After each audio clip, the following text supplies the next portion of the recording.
अस्सलाम वालेकुम दोस्तों। तारा सितारा हमारे शहर की दो ऐसी कठपुतलियां हैं जिन्हें कभी भी काम की सियासत करनी नहीं आती है। वो सिर्फ और सिर्फ छछन करते हैं या शहर का मनोरंजन करते हैं या शहर को बेवकूफ़ बनाते हैं। और जब उनको लगा कि अब पब्लिक और ज़्यादा बेवकूफ़ नहीं बन सकती है तो उन्होंने एक नया कैरेक्टर ऐड कर दिया जिसका नाम है खटारा। जी हाँ, सारा तारा सितारा और फिर खटारा। खटारा मैं इसलिए कह रहा हूँ कि तारा सितारा खुद को हीरो साबित करने की कोशिश करते हैं, पर जाहिर है नाटक में जब तक कोई विलन ना हो मज़ा नहीं आता है, तो उन्होंने खटारा को शामिल कर लिया। और जाहिर है ये साज़बाज़ उन्होंने पहले से ही कह रही थी कि हम तुमको फ़िरका परस्त कहेंगे, फिर तुम हमारे ऊपर इल्ज़ाम तराशी करना और इस तरह से शहर की तवज्जो हमारी तरफ होगी। इन दोनों ने मिल करके ये सोच लिया है कि शहर में हम काम की सियासत तो कभी नहीं करेंगे। जितना पैसा, जितनी सलाहियतें और जितनी कोशिशें ये छछन करने में लगाते हैं, अगर इतना सब कुछ उन्होंने तामीर और तरक्की पर लगाया होता, शहर के काम पर लगाया होता, तो मैं समझता हूँ कि वो बिला इम्तियाज़ जीत कर आते। ना सिर्फ जीत करके आते बल्कि पब्लिक उनको सपोर्ट भी करती। पर उन्होंने कभी ऐसा नहीं किया। इतना लंबा अरसा उन लोगों ने सियासत में गुजार दिया, पर इसके बावजूद उन्होंने कोई सबक नहीं सीखा। वो कहते हैं ना कि कुत्ते की दुम टेढ़ी है तो टेढ़ी की टेढ़ी ही रहेगी। ये कभी नहीं चाहेंगे कि शहर का भला किया जाए या शहर की आवाम क्या चाहती है वो किया जाए। ये सिर्फ और सिर्फ छछन करेंगे, नाटक करेंगे और शहर की आवाम को परेशानियों में मुब्तला करेंगे। जाहिर है जिन लोगों को दुश्मन कह करके, फ़िरका परस्त कह करके ये लोग इस वक्त मीडिया के सामने कूद रहे हैं, और मीडिया भी अल्हम्दुलिल्लाह किस तरह की है इस बारे में अगली वीडियो में बात करेंगे। फिलहाल हमारा जो है जितना जो टारगेट है, जो हमारा कॉन्सेंट्रेट है वो तारा सितारा और खटारा पर रहना चाहिए। खटारा तो खैर पैसे लेकर के इन लोगों पर जवाबदेही कर रही है, पर हमारे शहर के जो मेन कठपुतलियां हैं, जो मनोरंजन कर रहे हैं, जो छछन कर रहे हैं, वो तारा सितारा ही है। जिस खटारा को वो अभी अपना दुश्मन कह रहे हैं और मुसलमानों का दुश्मन कह रहे हैं, एक दौर था कि उन्होंने शहर की सबसे अजीज चीज़ को बेचकर, यानी पानी को बेच करके इन लोगों के साथ शमूलियत इख्तियार की थी। बोलना तो नहीं चाहिए पर बोलना पड़ रहा है, क्योंकि खामखा की ये जो छछन है, शहर अच्छी तरह से समझ रहा है कि क्या हो रहा है और क्या नहीं।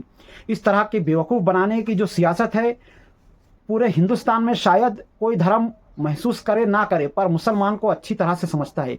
देश के मुसलमानों को अच्छी तरह से समझता है कि सियासत में उनके साथ किस तरह से सौतेला सलूक किया जाता है। अफसोस की बात है कि यही सब कुछ अब हमारे शहर में भी हो रहा है। मीडिया को ख़रीद लिया गया है। शहर में जा बजा हज़ारों जगहों पर मुफ्ती मोहम्मद इस्माइल साहब के ज़रिए सड़कें वगैरह बन रही हैं, पर इस ताल्लुक़ से मीडिया कभी आवाज़ नहीं उठाता है। पर जहाँ कोई नई ऑफिस खुलती है, कुछ होता है, तो मीडिया वहाँ पर पहुँच जाता है। जहाँ कोई टिकट लेने के लिए आवाज़ उठाता है तो मीडिया वहाँ पर भी पहुँच जाता है। पर शहर में जो तरक्की के काम MIM के ज़रिए हो रहे हैं उस पर कभी भी मीडिया पहुँचता नहीं है। खैर इस बारे में अगली बार बात करेंगे, पर हम वापस आते हैं हमारे तारा सितारा और खटारा के ताल्लुक से। तो तारा सितारा ने मिल करके कहा कि भाई पब्लिक को तो हम बेवकूफ़ बना नहीं सकते हैं, तो चलिए किसी को खटारा बोल करके बोला जाए, और पहले से उनसे साथ गांठ कर ली गई। यही सब कुछ पिछले इलेक्शन में हुआ था। तारा सितारा दोनों ने मिलकर एक दूसरे के खिलाफ खूब कूद कूद करके इल्ज़ाम तराशियाँ की। ये दोनों एक दूसरे को फ़िरका परस्तों के साथ मिल करके काम करने वाला बता रहे थे, और इलेक्शन के बाद दोनों ने हाथ मिला लिया। यही कुछ होगा कारपोरेशन इलेक्शन के बाद, जिस पर इस वक्त फ़िरका परस्ती का इल्ज़ाम लगाया जा रहा है। आगे चलकर वो उन्हीं से मिल जाएंगे, और ये बात शहर अच्छी तरह से समझता है। इनको लग रहा है कि हम शहर को बेवकूफ़ बना रहे हैं, पर शहर जो है सिर्फ़ और सिर्फ इनके तमाशे देख करके महजूज़ हो रहा है। इस वक्त सारे मालेगांव शहर के जितने भी वोटर हज़ार हैं, चाहे वो फिर किसी भी बरादरी से हों, मालेगांव सेंट्रल जो है एक हो चुका है, और कुछ अभी से एक नहीं हुआ है। ये चीज़ पार्लियामेंट इलेक्शन में ही हर किसी को नज़र आ गई थी। अगर नज़र नहीं आई थी तो सिर्फ इन्हीं दोनों हजरात को नज़र नहीं आई थी, और इनको लगता था कि जो पुरानी चाल हम चलते आए थे अभी भी वही सब चलेंगे और पब्लिक इसी तरह से बेवकूफ़ बन जाएगी।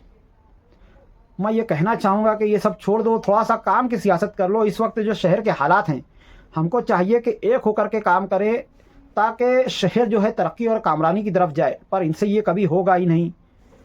शहर के आवाम से मैं गुजारिश करना चाहूँगा कि इस ताल्लुक़ से आप लोग खुद भी आवाज़ उठाएं।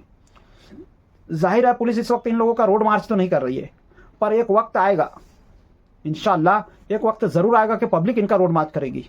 इनको चप्पल का हार पहनाकर गधे पर बिठा करके पूरा शहर घुमाया जाएगा, तब इनको समझ में आएगा कि हम क्या कर रहे थे। जाहिर है पानी जब सर से ऊंचा हो जाता है तो इंसान डूबने लगता है, गिलास जब भर जाता है तो पानी बहने लगता है। अब इनकी यही हालत हो चुकी है और इंशाअल्लाह शहर ज़रूर देखेगा। और ये जो बिकाऊ मीडिया है सबका एक साथ जुलूस निकलेगा। आपका इस बारे में क्या ख्याल है कमेंट में ज़रूर बताएं। मिलते हैं अगली वीडियो में, तब तक के लिए खुदा हाफिज़। अस्सलामु अलैकुम वरहमतुल्लाहि वबरकातुहू।